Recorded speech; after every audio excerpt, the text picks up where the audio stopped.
अब trading account का ताल्लुक गुड्स के ओपनिंग स्टॉक, गुड्स के क्लोजिंग स्टॉक, क्योंकि ट्रेड का मतलब ही है कि गुड्स परचेज की और गुड्स सेल करनी। ट्रेडिंग अकाउंट में गुड्स का ओपनिंग स्टॉक, गुड्स का क्लोजिंग स्टॉक, गुड्स की सेल, गुड्स की परचेज और गुड्स पर होने वाले तमाम एक्सपेंसेस को रिकॉर्ड किया जाता है। क्लियर है? गुड्स से जितनी इनकम होगी ट्रेडिंग अकाउंट के क्रेडिट पर, गुड्स से जितना एक्सपेंस होंगे वो तमाम के तमाम ट्रेडिंग अकाउंट के डेबिट साइड में। और बाकी एक्सपेंसेस, वो एक्सपेंसेस जो जिस आपने परचेजिंग प्लेस से सेलिंग प्लेस तक चीजों को लेकर आने से पहले जितने भी एक्सपेंस पे किए वो तमाम के तमाम आपके डायरेक्ट हैं, लेकिन इन एक्सपेंसेस के अलावा जो एक्सपेंस होंगे वो सारे आपके इनडायरेक्ट होंगे। मसलन हेड ऑफिस में सैलरी पे की स्टॉक की, अब जो हेड ऑफिस में स्टॉक की सैलरी पे की है उसको चीजों को परचेज करने से कोई ताल्लुक नहीं। चीजों को परचेज करने वाली जगह से लेकर परचेजिंग प्लेस से लेकर सेलिंग प्लेस तक चीजों को लाने के बाद का खर्चा है। अगर बस किया मैंने चीजें परचेज की, लाहौर में सेल कर रहा हूं, लाहौर में यहां पर लाकर सेल्समैन को सैलरी पे की, तो वो यहां पर पहुंचने के बाद सेल्समैन को सैलरी पे की, सेल्समैन को सैलरी पे की जाती है, बेसिकली वो सेलिंग एक्सपेंस है, वो आपका इनडायरेक्ट एक्सपेंस है। क्लियर है?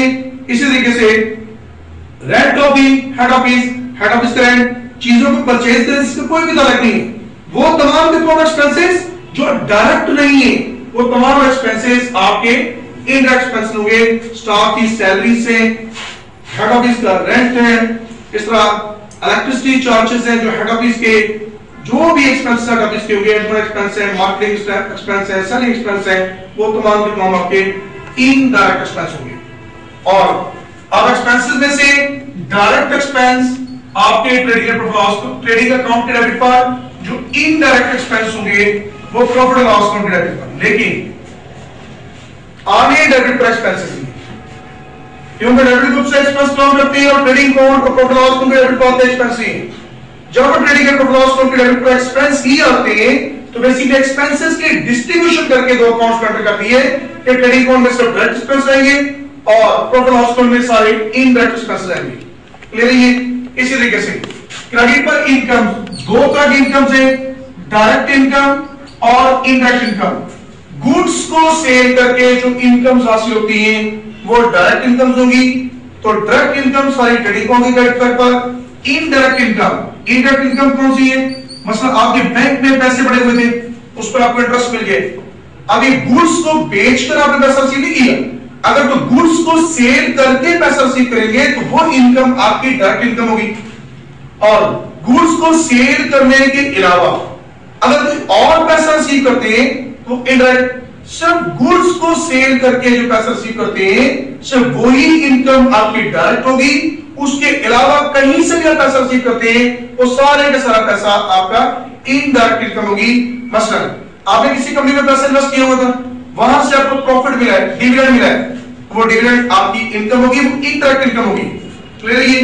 बैंक में पैसे पड़े हुए थे, उस पर इंटरेस्ट लगा है, वो भी आपकी इनकम है, लेकिन गुड्स को सेल करके रिसीव नहीं किया, इसलिए वो इनकम भी आपकी इनडायरेक्ट इनकम होगी। जितनी भी डायरेक्ट इनकम होगी वो ट्रेडिंग अकाउंट के क्रेडिट पर, जितनी भी इनडायरेक्ट इनकम होगी वो सारी इनडायरेक्ट इनकम जितनी भी होगी वो सारी प्रॉफिट एंड लॉस अकाउंट के क्रेडिट। क्लियर है?